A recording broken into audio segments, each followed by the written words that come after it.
जैसे इंडिया में porn, sex या मास्टरबेशन के बारे में लोग खुल के बात नहीं करते हैं, सेम उसी तरीके से एक दूसरी प्रॉब्लम है चाइल्डहुड ट्रॉमास। इसके बारे में भी लोग ओपनली बात नहीं करते हैं एंड हम ऐसा प्रिटेंड करते हैं कि लाइक ये एग्जिस्ट ही नहीं करता है। एंड बेसिकली ये चाइल्डहुड ट्रॉमा ही है जो कि हमारे लाइफ की पूरी ट्रेजेक्टरी डिसाइड करती है कि हम कितना ज़्यादा सक्सेसफुल होंगे, कॉन्फिडेंस होंगे या हमारा सेल्फ स्टीम कैसा हो।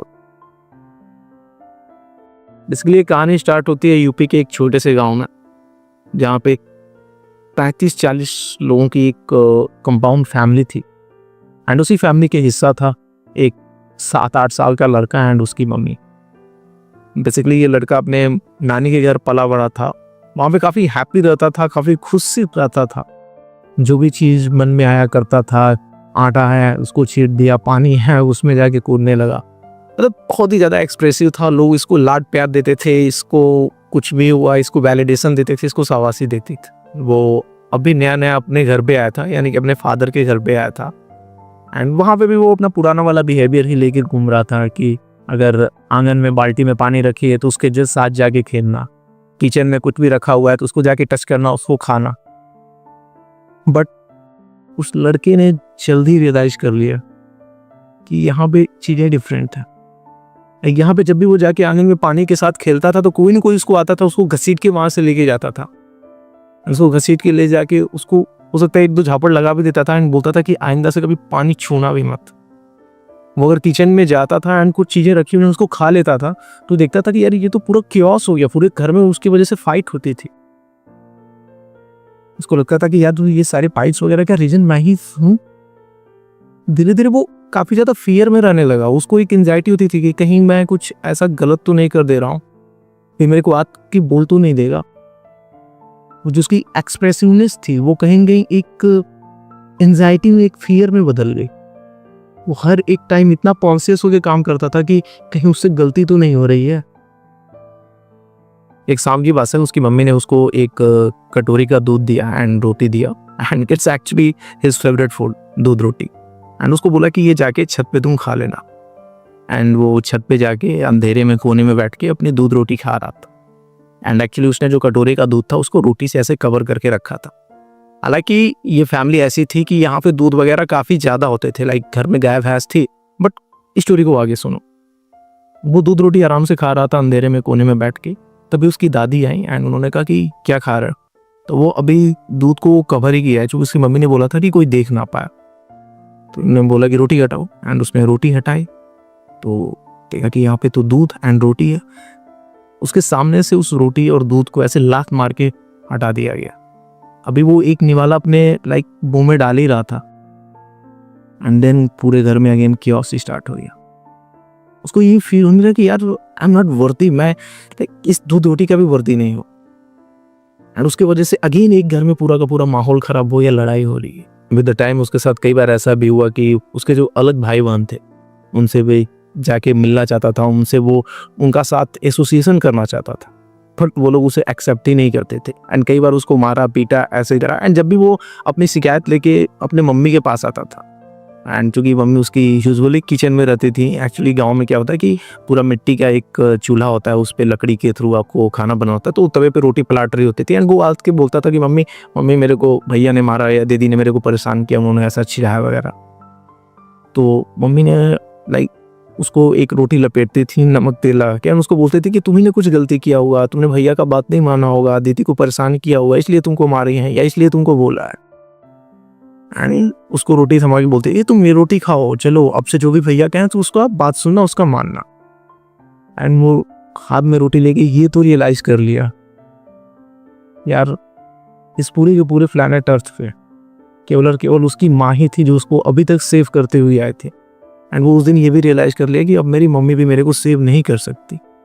देन उसने अपने पर्सनालिटी में चेंज लाना स्टार्ट की एंड वो अपने ही अंदर कमियां ढूंढने लगा कि अच्छा ठीक है, अगर भैया ऐसा बोल रहे हैं तो मैं ऐसा करूंगा। अब भैया को जैसे प्यास लगती थी वो पानी के लिए बोलते थे, ये दौड़ के जाता था उनको पानी देता था। बहन को कुछ चाहिए वो दौड़ के जाता है, बहन के लिए कुछ करता है, यानी कि वो लोगों को प्लीज करने के लिए कुछ भी करता था। एंड जब वो लोग खुश हो जाते थे या उसको इसको थोड़ा सा वैलिडेशन दे देते थे तो ये बहुत ज्यादा हैप्पी हो जाता, ओह भैया खुश हो गया, आई एम हैप्पी। बेसिकली इसको वो एक्सेप्टेंस चाहिए था, उसको वो लव चाहिए था, उसको ये केयर चाहिए था। जो कि वो कहीं ना कहीं लोगों को प्लीज करके, लोगों के काम करके, लोगों को खुश करके वो पाना चाहता था। एंड इवेंचुअली कहीं ना कहीं वो पा भी जाता था। लाइक हर आधे एक घंटे बाद अगर उनका कुछ काम किया तो उसको वैलिडेशन मिल जाता था एंड ये खुश भी हो जाता था। तो उसको लगता था कि यार मैं भी एक ग्रुप का हिस्सा हूँ, मेरे को भी लोग एक्सेप्ट कर रहे हैं। बट ये एक्सेप्टेंस बहुत ज़्यादा देर तक नहीं होती थी। अगले ही कुछ आधे घंटे बाद उसको अगेन उससे कुछ गलती हो जाती थी। हालांकि वो उस गलती को अवॉइड करने के लिए भरसक प्रयास कर रहा है कि मेरे से कोई गलती ना हो जाए, लोग बुरा ना मान जाए, बट गलती हो जाती थी। Again he got beaten on his ass. He become a very people pleaser and वो कहीं ना कहीं अपने खुद की जो एक्सप्रेसिव लाइफ थी उसको छोड़ के लोगों को केवल प्लीज करने में ही अपनी लाइफ गुजारने लगा। मेरे को याद है कि उसके घर से एंड उसके स्कूल की दूरी अराउंड 2-2.5 किलोमीटर की थी एंड सारे के सारे लोग वो 2.5 किलोमीटर, उसकी जितनी फैमिली के बच्चे थे सब लोग पैदल ही जाते थे। एंड उसमें से एक उसके बड़े भैया थे जो कि साइकिल से जाते थे। उसके पास एक रेंजर हर पुलिस का कोई साइकिल था एंड उसको भी बड़ा अच्छा लगता था कि भैया के साथ मैं भी साइकिल पे बैठ के जाऊँ। उसने एक दिन ये चीज़ अपनी मम्मी से बोला कि मम्मी मेरे को भी जो है भैया के साथ साइकिल पे बैठ के जाना। उसकी मम्मी ने भैया से बोला, भैया ने भी एक्सेप्ट कर रहे कि हाँ हाँ क्यों नहीं, चलो बैठो साइकिल। वो साइकिल पे बैठ के आराम से गाना गाते हुए जा रहा है। लेकिन जैसे ही घर को वो छोड़ते हैं उसके भैया उसको गाली देने लगे कि तू साला बैठ जाता है, ये है वो है, ऐसे है वैसे। वो चीज़ों को समझ नहीं पा रहा था एंड बीच रास्ते में जाके, जैसे कंक्रीट का रोड आता है, बीच रास्ते में जाके भैया उसको गाली देते हुए साइकिल से अपने कूद गया एंड इसको साइकिल से लाइक छोड़ दिया। और पहले वो बच्चा एकदम डरा हुआ समा, वो कैरियर पकड़ के ऐसे कांप रहा है कि ये क्या हो गया। एंड देन वो साइकिल पे गिरा, उसके घुटने वगैरह छिल गए।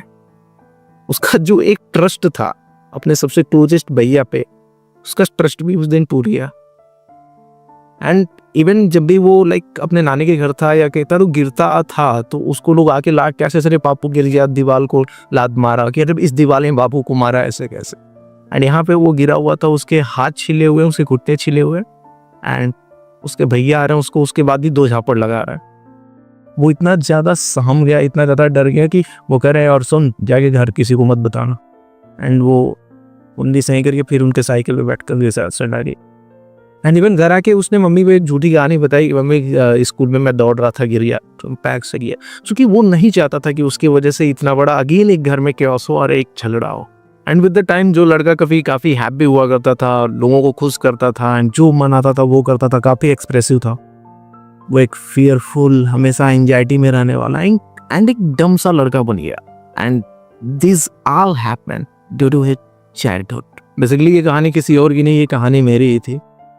एंड मे बी मेरे केस में लोग बाहरी थे, तुम्हारे केस में हो सकता है कि तुम्हारे फादर एल्कोहलिक हो, वो तुमको आए दिन तुमको मारते हो, तुम्हारे मम्मी को पीटते हो एंड पूरे घर में क्योस मचाते हो।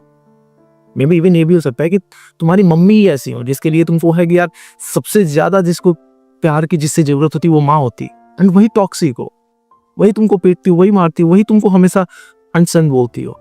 मे बी तुम्हारे मदर फादर नहीं है, तुम किसी अंकल के घर रह रहे हो, वहां पूरा का पूरा टॉक्सिक माहौल बना पड़ा है एंड इस तरीके की बिहेवियर तुम्हारे साथ किए जा रहे एंड तुम उसको अडॉप्ट करने के लिए एक ट्रॉमास के साथ घूम रहे हो।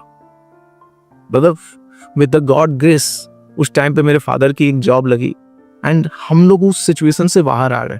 And after getting out of this situation मैंने अपने लाइफ में काफ़ी अच्छा किया। लाइक वहाँ पे मेरा एक, जब मैं घर पे रहता था तो वहाँ पे एक मेरा नाम था बोमा। बोमा मतलब लाइक डम पर्सन। एंड क्योंकि वो बोमा वाली पर्सनालिटी मैंने अपने अंदर उतार ली थी, मैं मानता था, इंटीग्रेट कर रही थी कि यार I am a Bhoma. And मैं एकेडमिकली भी काफ़ी पुअर परफॉर्म कर रहा था। उस सिचुएशन से आने के बाद मैंने यहाँ पे एकेडमिकली काफ़ी अच्छा परफॉर्म किया। लाइक क्लास 4 से लेके 10 तक आई टॉप इन एवरी क्लास में मेरा फर्स्ट रैंक था। इसके अलावा क्लास 10 में मैंने लाइक पूरा डिस्ट्रिक्ट में one of the top rank लेके आया।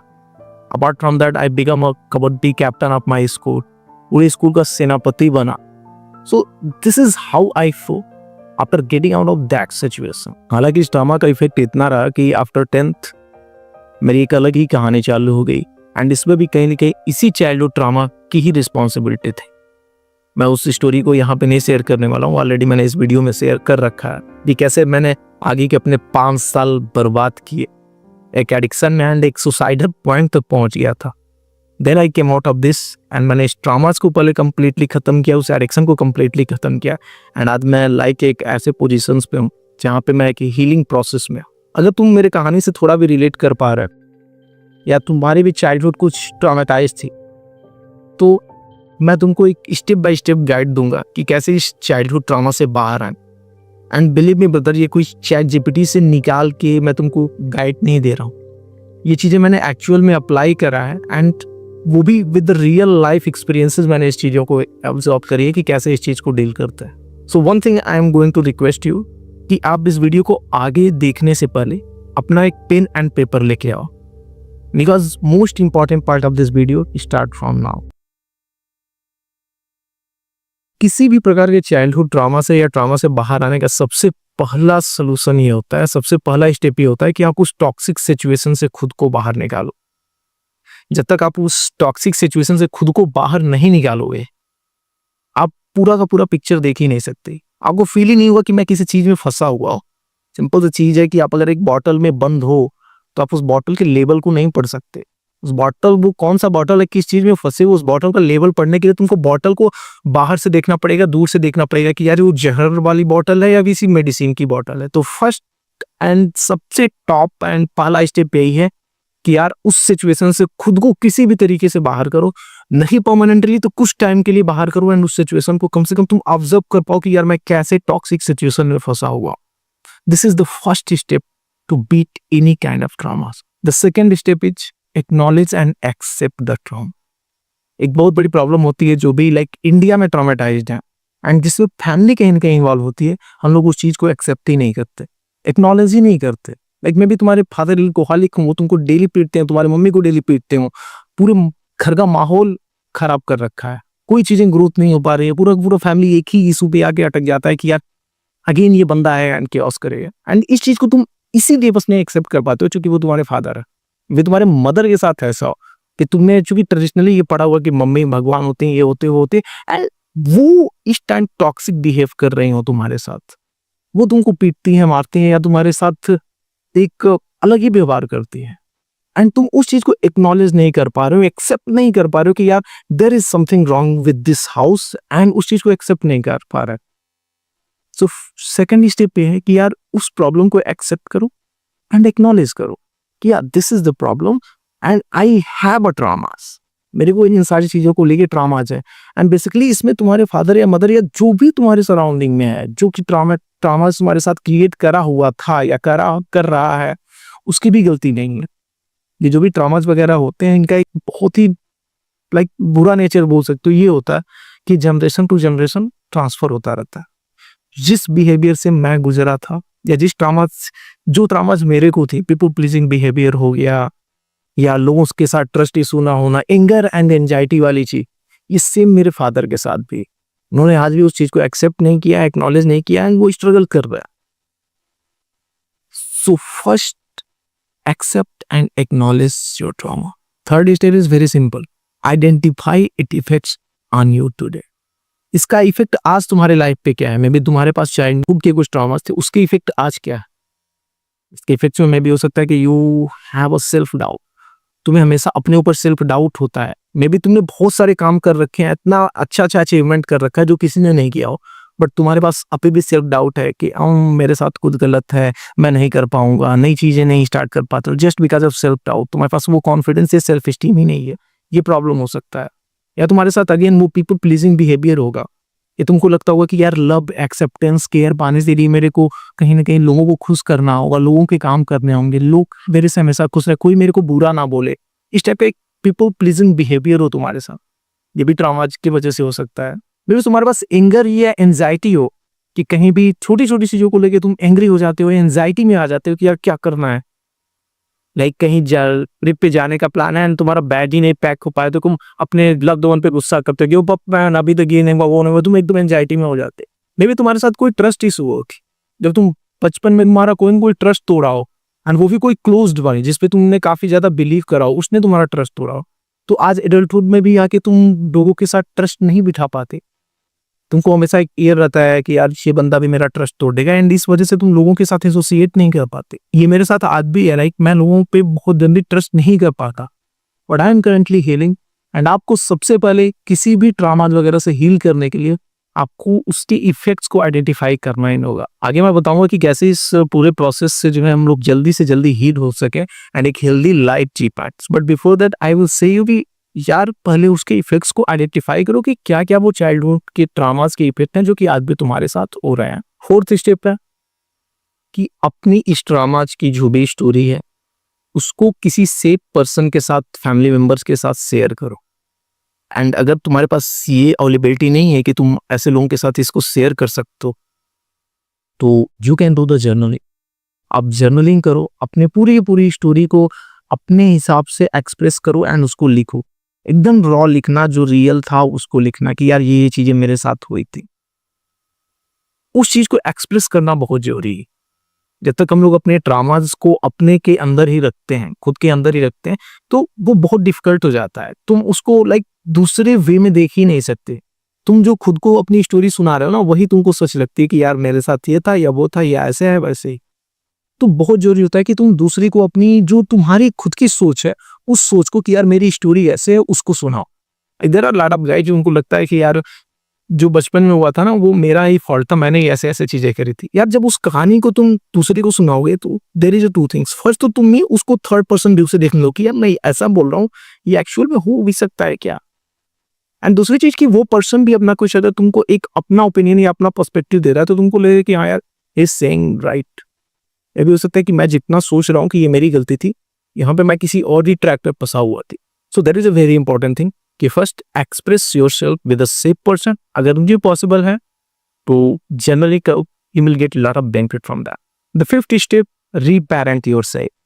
मे भी बचपन में तुम्हें वो लव नहीं मिला है, वो केयर नहीं मिला है, वो रिस्पेक्ट नहीं मिला है, ये वो वैलिडेशन नहीं मिला है, वो एक्सेप्टेंस नहीं मिला है जो कि एक बच्चे को चाहिए होता है। एंड दैट्स वाई तुम उस लव, उस वैलिडेशन एंड उस केयर को पाने के लिए आज भी अपनी पीपल प्लीजिंग बिहेवियर लेके घूम रहे हो, because you don't love your self. या हो सकता है कि तुम अपने आप को वो वर्दी ही ना समझते हो ये सारी चीजों को, बिकॉज तुम्हारा पास्ट ही ऐसा रहा है। तो तुमको लगता हो कि I am not worthy of love, I am not worthy of this kind of validations. यहाँ पे आपको खुद को पेरेंटिंग करना पड़ेगा, जो कि एक पेरेंट का काम होता है। बच्चे को लव करना, उसको वैलिडेट करना, उसको एक्सेप्ट करना। वो चीज आपके अंदर जो अभी भी वो बच्चा है जो कि अभी भी उस लव का भूखा है, उस केयर का भूखा है, उसको यार पहले खुद लव करो। एंड अगर तुमको ये लगता है कि तुम लव के वर्दी नहीं हो, तो let me tell you brother, you are worthy of love. अगर तुम केवल और केवल इस प्लेनेट अर्थ पे सर्वाइव कर रहे हो ना, यहाँ पे एग्जिस्ट कर रहे हो इस धरती पे, तो तुम लव के वर्दी हो, तुम केयर के वर्दी हो। इस पे कितना भी बुरा से बुरा कोई क्राइम किया हो, रेप किया हो, मर्डर किया हो, जेल में हो, इन माई ओपिनियन अगर वो केवल और केवल इस धरती पे जी रहा है, that is enough to love anybody.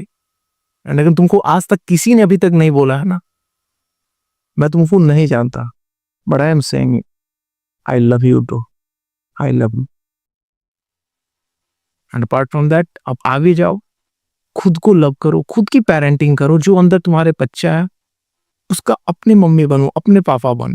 जब तो तुम खुद को इस तरीके से फुलफिल नहीं कर लोगे ना, तुम बाहर घूमते रह जाओगे कि यार कोई मिल जाए, कोई मिल जाए। एंड भी हो सकता है तुम बहुत गलत लोगों के साथ एसोसिएट कर लो, टॉक्सिक लोगों के साथ तुम्हारा एसोसिएशन बन जाए। एंड ये बहुत बड़ा बुराई भी है, ये डिमेरिट है जो भी ट्रॉमेटाइज पर्सन होता है, कि वो बाहरी लोगों में लगता है खोजने। उसको जो लव चाहिए वो किसी टॉक्सिक पर्सन के साथ वो लव करने लगेगा। जब कहेंगे एंड लोग इसकी फायदा उठाते हैं, पीपुल आर वेरी इंटेलिजेंट। वो तुम्हारा फायदा उठाएंगे, तुम्हारे पीपुल प्लीजिंग बिहेवियर ऑफ, तुम्हारे से सारे काम करा लेंगे एंड वो चले जाएंगे। तुम कहोगे वाह मेरे साथ बड़ा गलत हो गया। ब्रदर, इसीलिए if you want to live a healthy life, fulfil करो खुद को खुद से, बिकॉज एवरीबॉडी, सबके सब लोग अकेले पैदा हो रहे। वो बहुत ही गलत हुआ है कि नहीं मैं हाफ हूं, ये हूं। You are not half, you born full. And लोगों ने due to traumas and all तुम्हारे से तुम्हारी कुछ चीजें छीन ली हैं, जो चीजें तुम वो फुल करती थी।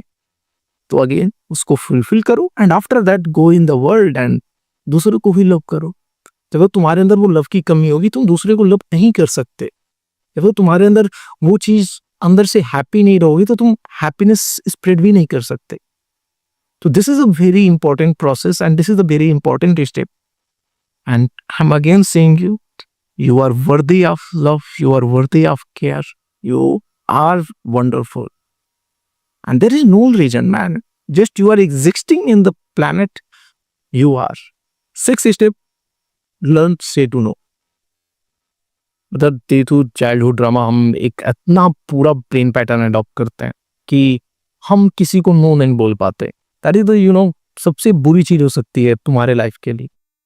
पहली चीज ये समझो कि तुम बॉर्न हुए हो, तुमको भगवान ने हाथ पैर दिया है, चेहरा दिया है, पूरी बॉडी दी है। It's only to serve this body. ये इस बॉडी को पहले सर्व करो, अपने नीड को प्रायोरिटी दो। What ever your need should be your first priority. And इसके अलावा या तो तुम अपनी केयर नहीं करोगे, अपनी नीड को फुलफिल नहीं करोगे, तुम्हारा जो इमोशनल नीड है, तुम्हारा जो फिजिकल नीड है, इसको जब तक तुम फुलफिल नहीं करोगे तो तुम दूसरे को भी नहीं फुलफिल कर सकती। एंड दिक्कत क्या होती है कि as a nice guy, as a traumatized person, हमारी एक अलग ही साइकोलॉजी बनी होती है।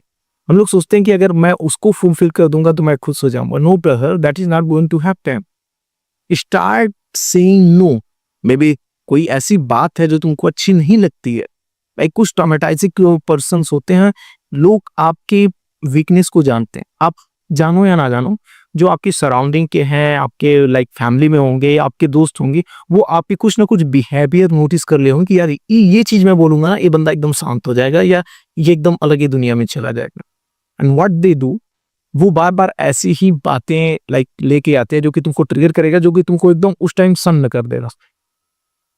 सो एट दैट टाइम से नो, उनको बोलो कि I don't like that man, don't talk to me. So basically conclusion यही है कि यार नो बोलना सीखो। लोगों को नो जब तक नहीं बोलोगे, यू कांट फील फुलफिल।